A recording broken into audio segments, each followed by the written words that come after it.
17 సంవత్సరాలు ముఖ్యమంత్రిగా చేసినటువంటి చంద్రబాబు నాయుడు గారి కుటుంబాన్ని భార్య గురించి మాట్లాడితే వాళ్ళకి బాధ కలగదా అని అడుగుతా ఉన్నా. ఆ రోజే నేను ఖండించాను, నేను అసెంబ్లీలో ఆ రోజే.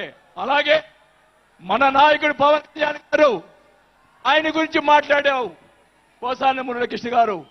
ఆయన కళ్ళైన చేస్తుంటే లక్షలాది మంది జన సైనికులు నీకు తుప్పు తుప్పుగా రాలగొట్టేవాళ్ళు. ఆయన మౌనం వహించారు.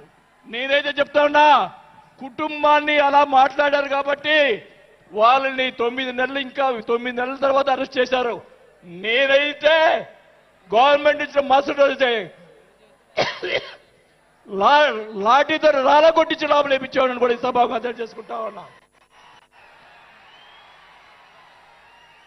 చేసినటువంటి దుర్మాలు ఎక్కడ పోవు,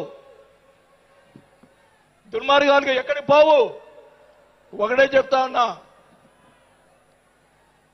నేను 5 సార్లు ఎమ్మెల్యే, 2 సార్లు మంత్రి అయినా కూడా, నేను ప్రతిపక్షంలో ఉన్నప్పుడు కూడా మన నాయకుడు పవన్ కళ్యాణ్ గారు వైసీపీని ఒకరోజు అందరినీ తిడుతూ ఒక బాలినేని శ్రీనివాసరెడ్డి గారు లాంటి మంచి వాళ్ళు ఉన్నారని చెప్పి ఆ రోజు చెప్పిన రోజే నేను జనసేనలో చేరి ఉండాలి అని కూడా తెలియజేసుకుంటా ఉన్నా.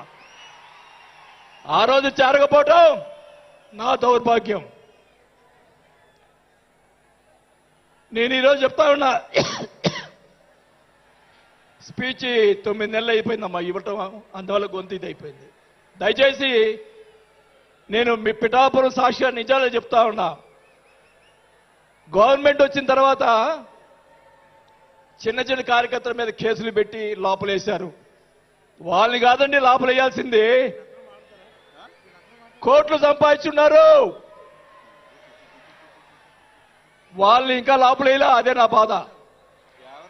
స్కాములు చేస్తున్నారు, కార్యకర్తలు పట్టించుకోలేదు. కోట్లు సంపాదించి ఈరోజు రకరకాలుగా మాట్లాడుతూ ఉన్నారు. పవన్ కళ్యాణ్ గారి గురించి మొన్న మాట్లాడాడు జగన్మోహన్ రెడ్డి గారు. ఏదో కౌన్సిలర్ అన్నాడు, ఏదో అన్నాడు. అయ్యా జగన్మోహన్ రెడ్డి గారు, మీ నాన్న దయతోటి నువ్వు ముఖ్యమంత్రి అయ్యావు, మీ నాన్న అంత అడ్డు పెట్టుకొని. మా నాయకుడు, ఇప్పుడు జనసేన నాయకుడు పవన్ కళ్యాణ్ గారు స్వశక్తితోటి ఈరోజు లక్షలాది మంది అభిమాన పాత్రులు అయ్యాడని గుర్తుపెట్టుకోవాలని కూడా తెలియజేసుకుంటా ఉన్నా. మీ నాయనతోటి వెనక ఒకసారి ముఖ్యమంత్రి అయ్యావు, ఇంకా చూద్దాం. నేను ఒకటి కూడా చెప్తా ఉన్నా, నేను పవన్ కళ్యాణ్ గారిని కలిసినప్పుడు రాశారు చాలా మంది, కొన్ని పత్రికల్లో మీడియాలో రాశారు. ఏం రాశారు? బాలినేని గారు చాణక్యుడు, కూటమిని విడగొడతాడని చెప్పి కొన్ని పత్రికలు రాసినాయి. నేను అనుకున్నాను, నా వల్ల పవన్ కళ్యాణ్ గారికి ఏ ఇది రాకూడదు. నా ధ్యేయం, నా కోరికల్లా ఆయన పైకి ఎదగాలని తప్ప వేరే ఉద్దేశం లేదు. నేను ఆయన కలిసినప్పుడు ఒకటే అడిగా, అందరూ అనుకున్నారు ఎమ్మెల్సీ ఇచ్చి మినిస్టర్ ఇస్తారని చెప్పి కొన్ని ఇతర పత్రికలు రాశారు. నేను ఆయన ఏమీ అడగలేదు, ఒకటే అడిగా, సార్ మీతో నాకు సినిమాలు తీయాలని సార్ అని అన్నా.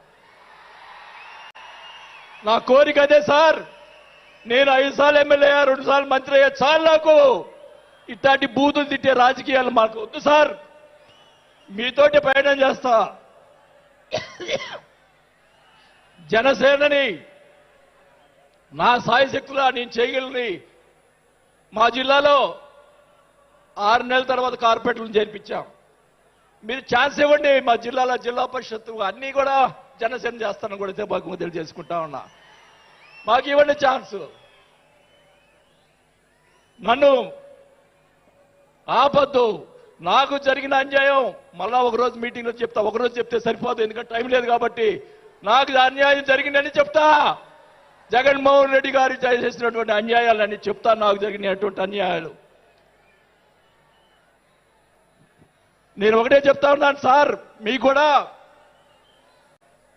దయచేసి జనసేన కార్యకర్తలు చూస్తున్నాను. అన్ని నియోజకవర్గాల్లో ఎమ్మెల్యేలని చాలా మంది గెలిపించారు, కార్యకర్తల్ని జనసేన వాళ్ళని పట్టించుకోవటం లేదు.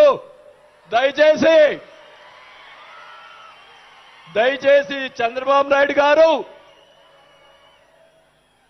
పవన్ కళ్యాణ్ గారు ఇద్దరు కూర్చొని ఒక ప్రెస్ మీట్ పెట్టి ఎమ్మెల్యేలందరికీ ఫిరాయించండి. జనసేన కార్యకర్తలు కూడా మీరు వాళ్ళకి రావాల్సినటువంటి రేషియో ప్రకారంగా వాళ్ళు కష్టపడి పనిచేశారు. ఇప్పుడు తెలియదు ఆ బాధ. రేపు ఎలక్షన్ తెలుస్తుంది. వాళ్ళు ఖర్చునని వాళ్ళు అడుగుతారు. రేపు దానికి సమాధానం చెప్పాల్సిన బాధ్యత ఆ ఎమ్మెల్యేలకు ఉంటుంది. కాబట్టి ఇద్దరు కూడా ఇప్పుడే వెంటనే అది చేస్తే మీకోసం ప్రాణాలు ఇచ్చేవాళ్ళు ఉన్నారు ఇక్కడ. అలాంటి వాళ్ళని మనం కాపాడుకోవాలి. కాబట్టి మీరు అంటే నేను ఇలా మాట్లాడుతున్నానని అనుకోకుండా మన నాయకుడు బాగుండాలని కోరుకోవాలి.